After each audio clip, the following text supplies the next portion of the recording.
Nanao fanambarana SSS Sampanatananarivo fa amerina mpianatra ho tombotsoa ambonin'ny fampianarana. Noho ny fatapahan'ny karaman'ireo mpikambana telo anefa dia iverina fanapahan-keviny taloha indray izy ireo ka tsy hampianatra mandra-pisin'ny vahaolana maharitra. Araka ny fanapahan-kevitra tamin'ny zoma dia ny hoe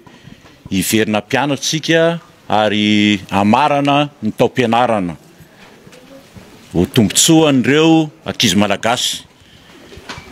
Maro tokoa ny nanaiky ary dia efa nivonona ny fandinika arakaraka ny sampam-pampianarana maro. Nefa moa indrisy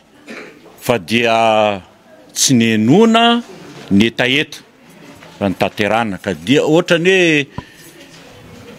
ny SSS indraindray miverina fanapahan-keviny omeny ny gouvernemanta teteza mita ny fanapahan-kevitra dia avy eo indray averiny any amin'ny sénateur sy fantatra hoe voafidy ara-dalàna sa tsy voafidy ka dia tonga koa ny mpampianatra koa dia mba niteny hoe raha zay zavatra nitapahana zay ny verenany dia ohatrany tsy mipetraka tsony le teny hoe tsy azo ivalozana ny fanapahan-kevitra fa dia ivalozana tokoa fa dia araky ny fanapahan-kevitra ny fivoriana assemblée générale teo dia mijanona indray ny fampianarana. Nanantanteraka fitaombavaka lehibe tetsy Belair ny fikambanan'ny vehivavy ho an'ny firaisan-kiny ho fanomezam-boninahitra farany ho an'ny tompoko vavy ny Dony. Tsara ny manamarika fa hetsika tsotra tsisy ambadika politika ny hetsika nataon'izy ireo androany. Ny zavatra ataonay androany zany hitanareo fa hoe maty zany ny Dony izay vehivavy mitovy aminay dia mpianakaviana any Anosy-Belleville dia mba hifotateraka aminy izay satria izay tsy tonga any mihitsy zany amin'izao fotoana satria lavitra ny toerana dia eto zany izay ireo fototerana vehivavy misy mpanao politika misy olon-tsotra misy fikambanana amin'ny syndika tonga eto zany izay dia mba hifo zany izay manamatra ny herinay ho fiarahan'olona amin'ny fianakaviany tovovavy ny Dony sy ny Madagasikara fiararay manontolo izay nirozana. Ny endrika fiarahan'olona zany dia fitaombavaka ny ataonay androany fitaombavaka lehibe araka izay efa nataonay tamin'ny fanambarana hoe no fitaombavaka izay dia anatrika voninkazo ho anazy fa noho ny zava-misy zany dia eto Belera zany nataonay le satria nafindra zany mba izay araka hoe fandaminana dia eto zany nataonay ny fitaombavaka lehibe ho anazy. Zava-misy eto amin'ny firenena hitanareo ihany izay vehivavy tsy tia etraketraka izay tsy tia zavatra hoe ampisy raha mandrika na fisamborana satria efa misy mandrangaranga zany tsena ny ao amin'ny fitondrana dia alohanay zany makamora zany izay eto. Misy any ny fanaterana voninkazo fa tsy miara amin'roa izay fa solotena.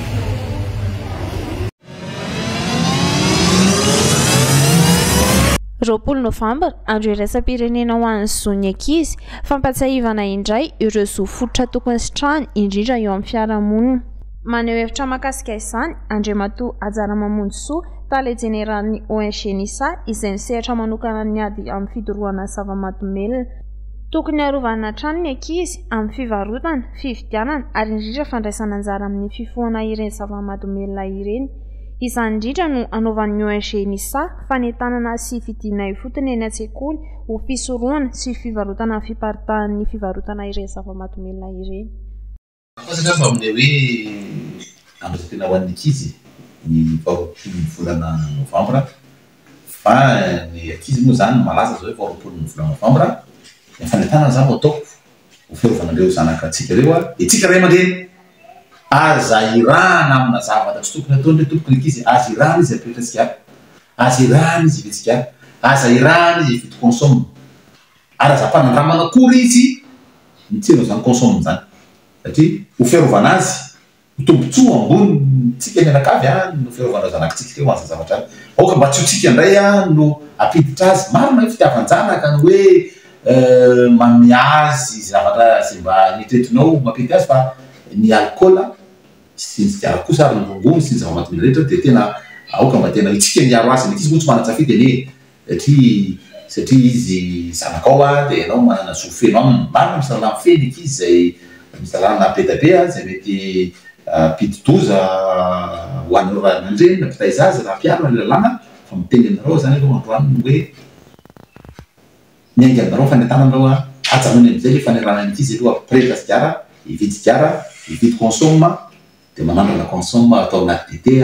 voka aloha zavy amin'ireo tsika mihitsy mampiditra ny zanakitsika ao anatin'izany raha manao an'izany tsika ray aman-dreny rehetra efa vita sasaky niady amin'ny zava-mahadomely ka Madagasikara. Ny faharoapolon'ny volana novambra moa dia hoe andro iraisam-pirenena ho an'ny ankizy. Zay zany ny faharoapolon'ny volana novambra. Ny ady am'sikara koa dia mankalaza foana an'izay faharoapolon'ny volana novambra zay manamarika an'izay ary zay koa ny antom-pisian'ilay fiarovana planeta Terra, fiarovana ny zanaka afrikanina satria zadiny fa ny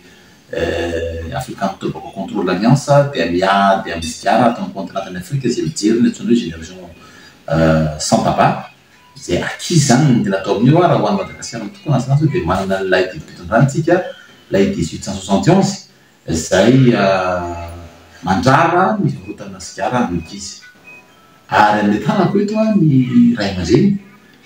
satria ny ray aman-dreny matetika dia ireo ankizy kely 6 taona, 20 taona, 10 taona reo no irany satria ireo moa zany no aingana miazakazaka dia tavavelona vetivety. Fa reto ilay ankizy mialasakana indray zany marina milatsaka amin'ny 10 taona eo dia tsy dia maniraka an'ireo izy satria reo somary ela zany tavavelona. Zay zany ny vokatr'ilay fanadihadiana anankiray an'izay akeo dia hoe nanao fanadihadiana zay tamin'ny hoe farotra sigara 100 metatra manodidina sekoly dia mbola fiarovana ny ankizy ihany koa io satria ny mpianatra zany amin'ny sekoly zay tsy mifidy mpianatry ny PP, mpianatry ny any primaire, mpianatry ny secondaire sy ireo mpianatra rehetra dia hoe 12 nisan'ny mivarotra sigara manodidina io sekoly io. Zay mazava ho azy zany fa ireo ankizy ireo no tena lasivana satria mora azo kely zany ilay sigara